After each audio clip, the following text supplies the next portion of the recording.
करीब 2 महीने से अधिक समय तक चली चुनाव प्रक्रिया अपने अंतिम दौर में पहुंची तो निगाहें उत्तर प्रदेश पर जा टिकी। वजह थी 2 बड़े दिग्गजों का दंगल। अमेठी में राहुल गांधी की जोर आजमाइश दिखी तो वाराणसी में नरेंद्र मोदी के उतरने से पहली बार वाराणसी राजनीति के नक्शे में शोध का विषय बन गई। आप पार्टी के संयोजक अपने दमखम के साथ वाराणसी क्या पहुंचे तो कई स्थापित रेले डोल गए।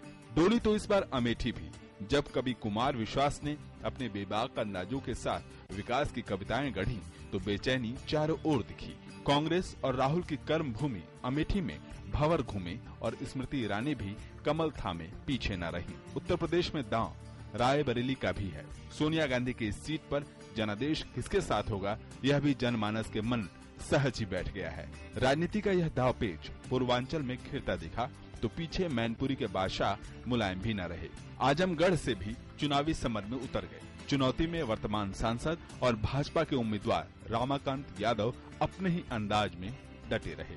उत्तर प्रदेश में चक्कर चला और कानपुर से कोयला मंत्री श्री प्रकाश जायसवाल की घेराबंदी में भाजपा के वरिष्ठ नेता मुरली मनोहर जोशी खुद ही आ डटे। यह 16वीं लोकसभा में चुनौतियों की मोर्चाबंदी है जहां सभी की निगाहें टिक गई हैं। इन हलचलों के बीच राजधानी लखनऊ भी कैसे छूट जाए तो भाजपा अध्यक्ष राजनाथ खुद ही जनता के बीच जा खड़े हुए। कांग्रेस ने मुकाबले में रीता बहुगुणा जोशी को उतार दिया और नई नवेली आम आदमी पार्टी ने जावेद जाफरी को। उत्तर प्रदेश के अलावा देश के अन्य हिस्सों में लोकसभा सीटों पर अगर प्रत्याशियों का घमासान देखने को मिला तो वह फिर नरेंद्र मोदी से शुरू होता है। और गुजरात की वडोदरा सीट चर्चा से बच नहीं पाती।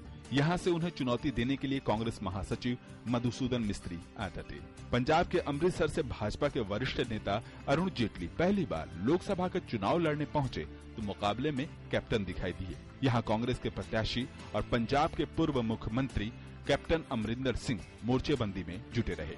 बंगलुरु दक्षिण सीट की अगर बात करें तो आईटी दिग्गज और आधार परियोजना के प्रमुख रहे कांग्रेस प्रत्याशी नंदन नीलेकर्णी यहां से 5 बार सांसद रह चुके बीजेपी के अनंत कुमार को चुनौती देने के लिए उतर गए।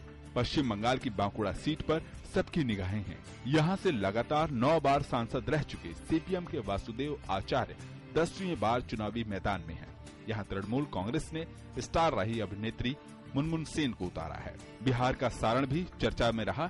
यहाँ से राज्य की पूर्व मुख्यमंत्री और आरजेडी प्रमुख लालू प्रसाद यादव की पत्नी राबड़ी देवी चुनावी मैदान में उतरी तो उन्हें चुनौती देने के लिए भाजपा के राजीव प्रताप रूडी मैदान में दिखे।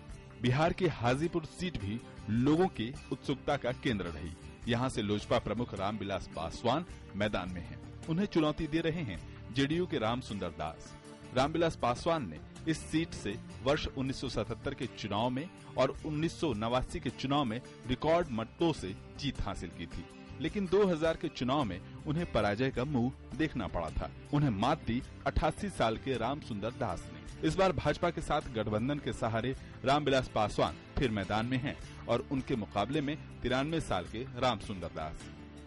इस सियासी घमासान में किसकी होगी जीत, किसके साथ होगा जनादेश, उल्टी गिनती शुरू हो चुकी है और सबको इंतजार है चुनाव परिणाम का, जिसके बाद असल तस्वीर साफ होगी। जनादेश डेस्क, डीटी न्यूज।